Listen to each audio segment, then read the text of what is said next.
the Empire Zone program, having that change and having the sunset of that seem likely for next year. We know that that has been something that has encouraged business in New York State, and changing it midstream for the businesses that exist is a difficulty. And then the recent adoption of the MTA bailout program. I know that that has affected a lot of people. We're going to hear about that. The payroll tax, the taxi surcharge, all of the other programs that were involved in that's increasing costs. The reason we're here is part of a policy move by our conference to see what we can do to make New York, or turn New York to a better place to work, to live, and to raise children. And I think for that you have to have some reasonable tax base. I think you have to have a friendly business community so jobs can be created. But what we're going through now in New York State is just pretty much the opposite of that. We're chasing business. We're making it very difficult here for business people to be competitive with competition from across the other state lines. We are together here today because we are all greatly concerned. We're going to limit our comments because we're here to listen to you. We are very, very concerned with, as Betty just indicated, what has occurred this year with a disastrous state budget and an MTA, which is death for our region here. In reflecting on this year's budget in particular, it is more than anything else, it's a missed opportunity. With the economic crisis, not only here in the state of New York, but across the country, frankly, the Democrats in particular failed to advance anything that advocated for any true reform. We put out a number of different alternatives to the budget, financial ones, but also ones that don't really cost any money, but can have a real impact on people's lives. So I am certainly hopeful that we will find the way and the fortitude to come up with some real changes in how we fundamentally do business, not only regionally in areas like this, and using the MTA region as a good example, but across the state of New York.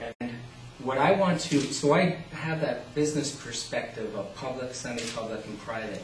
And what I'd like to impress upon you is really the danger, the real clear and present danger to the long-term economic viability of our state, and consequently the living conditions that we have of more and more private sector companies moving out. Is we are, in our restaurant, we are actually trying to go, we have geothermal, solar panels, we're going green with all the garbage cans. We're trying to do our best, and we're finding it harder and harder to do it. Are there any tax breaks that you guys know of, or that you might know of, whether it's to senators or to you, Kevin, that might benefit us as a businessman? The answer is yeah, and yes, there are, and I'd be happy to share my thoughts with you offline if you like. Yeah, that would be great, because it's getting harder and harder in this particular region in Westchester County here to survive.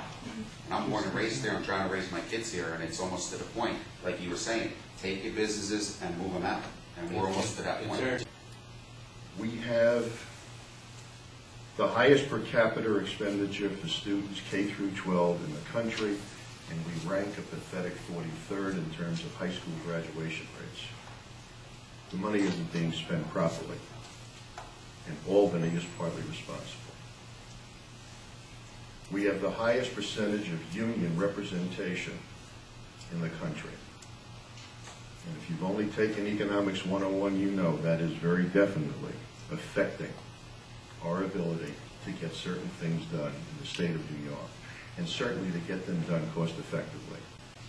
I represent 30 hospitals in the 7-county region of the Hudson Valley, including Westchester, Putnam, and Dutchess on the eastern side of the river, Rockland, Orange, Ulster, and Sullivan on the western side of the river. The budget was disastrous. The MTA tax took an additional $6 million out of the hospital budgets that had been approved, of course, at the end of 2008, as every hospital goes through its annual fiscal cycle.